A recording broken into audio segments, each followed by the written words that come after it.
A igreja é um hospital. E mesmo as lideranças, muitas vezes, estão doentes. Então, tem essas coisas, infelizmente, em liderança.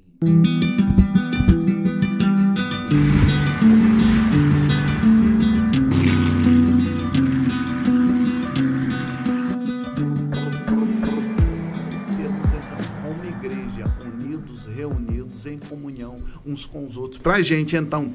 E aí, mais uma vez, eu estou falando, não estou falando de salvação. Salvação é uma outra coisa, mas estou falando você como pertencente ao reino de Deus. Então, você, para cumprir plenamente com aquilo que Jesus quer que você cumpra, você tem que estar junto com a comunidade. Agora, se nós formos falar dos problemas que uma comunidade tem, aí é muito problema.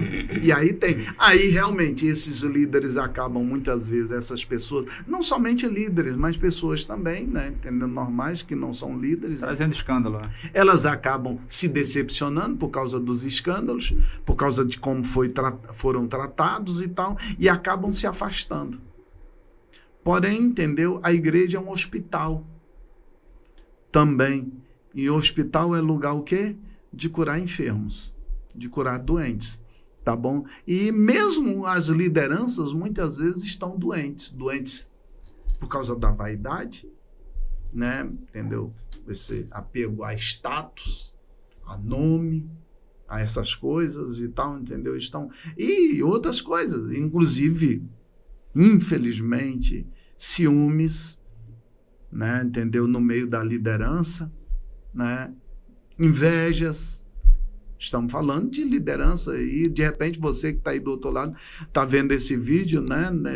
Tá dizendo, mas o Edson, né? Entendeu? Eu ciumento e tal. Não, de repente você não é, entendeu? Eu invejoso, não, mas tem muita gente no meio e tal, e acha que isso é tudo muito normal. Não, é porque tal aí que é a função do outro. Eu sei porque eu já vivi isso. Eu já vivi, graças a Deus, não agora, nos últimos tempos, mas eu já vivi isso lá atrás. Eu já vivi isso. Você quer ver? Eu quero contar aqui, para encerrar, sobre esse lance, né? Que se deixar eu vou embora. Eu já falei demais. Tá? Então, mas contar, eu era novinho. Eu tinha 30 anos, mais ou menos, na época, 29, 30 anos. Eu era copastor de uma igreja. Era presbítero, né? Mas eu era copastor de uma igreja. E tinha eleições sempre para renovação da diretoria da igreja. Da diretoria da igreja. E eu já era o copastor. E o pastor da igreja, né, que era o cargo vitalício, ele queria que eu continuasse, né, à frente, então, continuando a ser o copastor dele. Mas o ministério ele era bem democrático nesse sentido, era a liderança que escolhia todos os obreiros, auxiliares, diáconos, presbíteros, todo mundo tinha função da igreja, elegia, então, a diretoria, vice-presidente, secretário, tesoureiro, essas coisas e tal. E aí, no dia da eleição, né, o pastor deu uma palavra e falou, irmãos, eu vou declarar meu voto. De repente foi até um erro do pastor, né? Eu declarar meu voto porque eu gostaria que o presbítero Edson continuasse. José Edson, né, me chamava, ainda lembro de José Edson, continuasse como meu copastor na igreja, eu queria. Porém, os irmãos têm liberdade de lançar sua própria chapa. Aí havia um presbítero entendeu? E levantou. Entendeu? Eu não concordo por isso, por aquilo, eu não concordo. Ele é um homem muito novo e tal, ele não tem capacidade para ir e tal, mas foi um discurso bem arrasador. Arrasador. Né? Já que o pastor me qualificou, ele quis me desqualificar, porque ele queria ser o vice-presidente, né, da igreja. E acabou que porque a regra do estatuto era para você se candidatar um vice-presidente, você tem que formar a sua diretoria. No meu caso, eu tinha a minha diretoria, que não era minha, foi o pastor quem indicou, né, entendeu? E aí ele tinha que formar, ninguém quis concorrer com ele, né? O pessoal sabia, de certa maneira, que era seria um voto vencido. Eu não sei, é porque o pessoal também, de repente, não quiseram. Por isso que eu falei, eu acho que o pastor errou, não devia ter falado nada. É simplesmente irmãos e tal, entendeu? Aquela coisa toda. Mas tudo bem, não vamos a isso. E aí, mas o discurso dele contra mim foi muito forte. E aí eu fiquei triste, por quê? Porque eu vi que ele tentou me desqualificar. Eu não falei nada, quem falou foi o pastor, eu não falei nada, porque eu não queria, entendeu, influenciar ninguém, porque se iam me eleger, tinha que ser, o voto do pastor já era suficiente. Mas ele podia se levantar, dizer... É aquele lance do político. E se qualificar, né? Se qualificar. Já viu aquele lance das campanhas políticas? Sim. O camarada, em vez de dizer, não, eu vou fazer isso, eu vou, entendeu? Eu vou. Não, o camarada tenta desqualificar quem está à frente, o outro candidato, alguma coisa assim. Foi isso que ele tentou fazer. Aquilo me chateou. Mas o que foi aquilo? Na realidade, eu não sei lá, ciúme, inveja, alguma coisa assim nesse sentido. Ele nem conseguiu concorrer, porque eu não conseguiu formar uma chapa, e eu fui eleito por aclamação, não por ele, né? Mas eu fui eleito por aclamação. Eu fiquei triste com aquela situação por causa disso, que ele tentou, não foi por ele concorrer, porque era legítimo, ele podia, ele tentou me desqualificar. Então tem essas coisas, infelizmente, em liderança. E na realidade, eu acho que o pior não é o relacionamento em si, eu acho, eu vejo. Né? Por exemplo, se fosse o seu pastor presidente que fizesse isso em público, querendo que o senhor não fosse eleito, que não votasse no senhor e ele falasse, o senhor não ficaria mais na igreja? Não. Então, é disso que eu estou falando, entendeu? Quando é o relacionamento horizontal, ele é mais, eu acredito que seja mais fácil de você lidar com ele e tentar relevar e entender o irmão e tudo mais. Quando o problema é vertical, eu acho que ele tem um impacto maior na vida das pessoas. Sim, isso lógico, porque aí inclusive é um princípio bíblico. Andarão dois juntos se não houver acordo. Uma hora, Barnabé, no início da segunda viagem missionária de Paulo, final do capítulo 15 e início do capítulo 16 de Atos, na primeira viagem, Barnabé e Saulo saíram, né? Depois Paulo passa a usar o nome dele romano, Paulo, né?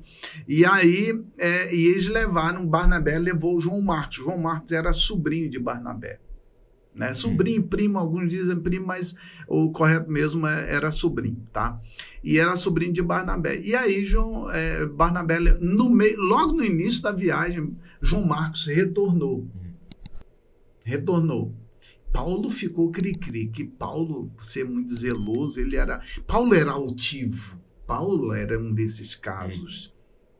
Paulo diz, foi-me dado um espinho na carne, no capítulo 12 da segunda carta dele aos Coríntios, foi-me dado um espinho na carne para que eu não me exaltasse pelas excelências das revelações que me foi dado. Ele mesmo entendia, eu sou altivo, para não dizer outra coisa, eu sou exaltado. Ele mesmo entendia. Tá bom? Ninguém é perfeito, né? Mesmo o grande apóstolo Paulo, perfeito só foi Jesus mesmo, tá? E então, aí chegou na segunda viagem missionária, no início, Barnabé queria levar de novo João Marcos com eles, porque Barnabé era um discipulador. Tanto é que foi Barnabé quem discipulou, digamos, integrou, não foi nem discipulou, mas integrou Paulo com a igreja primitiva, foi Barnabé. Ninguém queria muito saber Ninguém queria saber de Paulo. Foi ele, Barnabé, que ele se converteu mesmo, acreditou na conversão e tal, e integrou ele com a igreja, tá? Aí o que acontece? Paulo diz, não, vai nada. Deu trabalho na primeira, voltou, abandonou a gente, não vai não. Aí a Bíblia diz lá, no final do capítulo 15 e início do capítulo 16, no final do capítulo 15, diz assim, e houve não pequena contenda entre ambos, entre Barnabé e Saulo, e Paulo por causa disso. E aí eles se separaram. Aí Barnabé pegou João Marcos, levou para Chipre, e aí Paulo pegou Silas ou Silvano e levou na sua viagem missionária.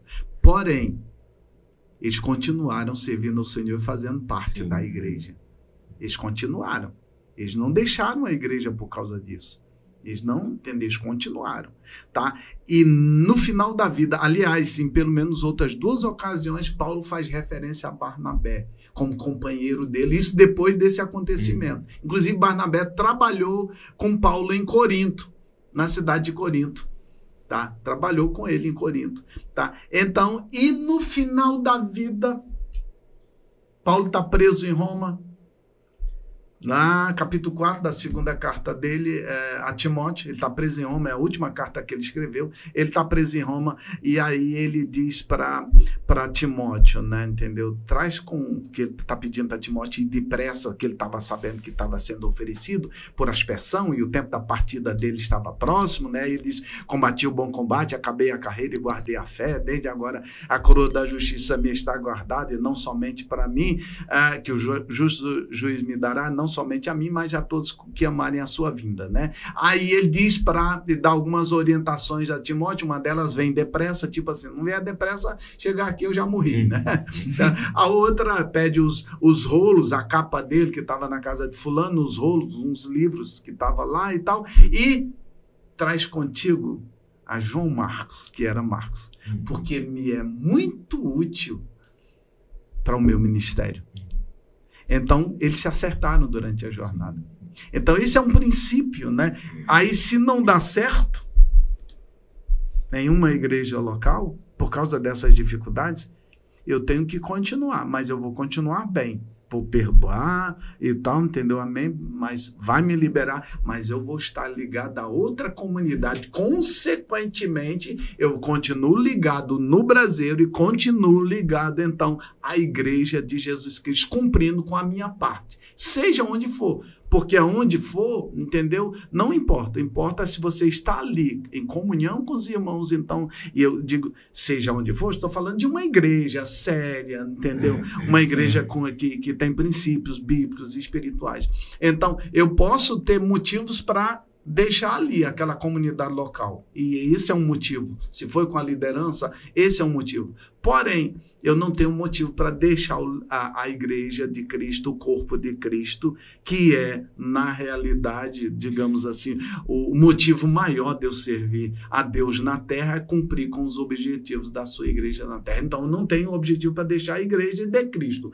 A comunidade local, que é uma parte, amém. Eu deixo por causa do meu problema, a minha dificuldade com a liderança, só que eu tenho que sair perdoando, liberando perdão. Porém, eu vou continuar servindo ao Senhor em uma outra comunidade. Essa é a maneira, então, que eu enxergo. É até difícil falar depois, né? Depois dele, né? Tem que falar antes. É enciclopédia. Só avisar aí para quem tá em casa que não tem... Como é que é o nome do negócio que passa as letrinhas? Aqui não tem, tem um nome. Acho que é prompt. Teleprompt, teleprompt. Ele não tá lendo nada não, tá, gente? Ele tá falando isso mesmo. Mas e até sobre essa história aí é legal, porque eu acho que ficou, entre Paulo e Barnabé, ficou o exemplo que essas discussões aconteceram lá atrás, aconteceu hoje. Eu vejo em tudo Deus trabalhando, porque aquilo que seria uma divisão, na verdade, resultou em 2 igrejas. O evangelho foi para 2 lugares. Foi para Chipre e foi para outra região. Então, acabou multiplicando. No final, se acertaram. Isso. Né, que é o mais importante. E terminaram bem a história. E terminaram bem. Né? Se, de repente, tivessem desistido de João Marcos, não teríamos aí o evangelho de... Não, teríamos o evangelho de Marcos, que é o evangelho segundo escreveu Marcos. O evangelho de Jesus segundo escreveu Marcos. Tá bom? Então, isso é muito bem lembrado do que o Léo falou. Então, para você que chegou até aqui, né? A gente até se empolgou com a discussão, esqueceu de ficar pedindo aí para você deixar o like, deixar a curtida, mas com conteúdo desse, eu não acredito que você vai deixar aí de colocar os seus comentários, se inscrever nesse canal, né? Assim você ajuda essa mensagem, você pode participar do vídeo, de anunciar, né, essa mensagem para mais pessoas quando você curte, quando você se inscreve, quando você compartilha. Você ajuda essa mensagem a chegar mais longe. Você que não anotou, né, ou em outros vídeos, ou no início desse vídeo, os dados lá da Missão Ajudar, da Associação Cristã Macedônia. Não perca aí a oportunidade de contribuir financeiramente. Então, esse vídeo, ele é um vídeo muito legal, porque você não só é abençoado com esse conteúdo, como você tem a oportunidade de fazer esse conteúdo chegar mais longe, e você pode investir financeiramente também no reino. A gente vai deixar, vamos ver se nosso editor consegue deixar um QR Code aqui com as informações. Nosso editor, estou sentindo que ele tá trabalhando pouco, né? Ele está precisando de mais serviço. Então, e aí você, né, pode, de várias maneiras, ser abençoado e ajudar essa mensagem a chegar mais longe. Eu quero desde já deixar o convite aqui para o pastor Zé Wellington. Eu tenho uns assuntos muito legais que eu gostaria de, numa próxima oportunidade, colocar. Assuntos que eu sei que são tranquilos, tipo escatologia, tricotomia, dicotomia, né? A gente falar sobre a divisão do homem, corpo, alma, espírito. São assuntos que não tem problema. E a gente pode falar daquele outro também que sempre dá briga, predestinação, livre-arbítrio, né? Esses assuntos que todo mundo concorda, tem gente que briga por causa disso. Então, e falar assim, lógico, trazer um conteúdo técnico, eu acho muito legal. Dá gosto de ver o pastor Zé Wellington repetindo, né, os textos e tal, mas falar também da aplicação disso na nossa vida, né? Porque eu vejo às vezes pessoas brigando por causa disso. Meu sonho principalmente de escatologia, trazer o Gustavo, pastor João, pastor Zé Wellington, deixa eles três aqui, entendeu? E a gente fica ali fora, né? Ele vindo, dá pra assistir, a gente toma um cafezinho ali fora, fica aqui assistindo, compra uma pipoca, entendeu? Então aí, muito obrigado pra você que chegou até aqui e até o próximo vídeo. Soldados do Senhor, esse é o momento de fazer missões enquanto ainda é tempo. As almas estão clamando, só se ouve gritos e lamentos. E a pergunta é: o que estamos fazendo? A ordem já foi dada.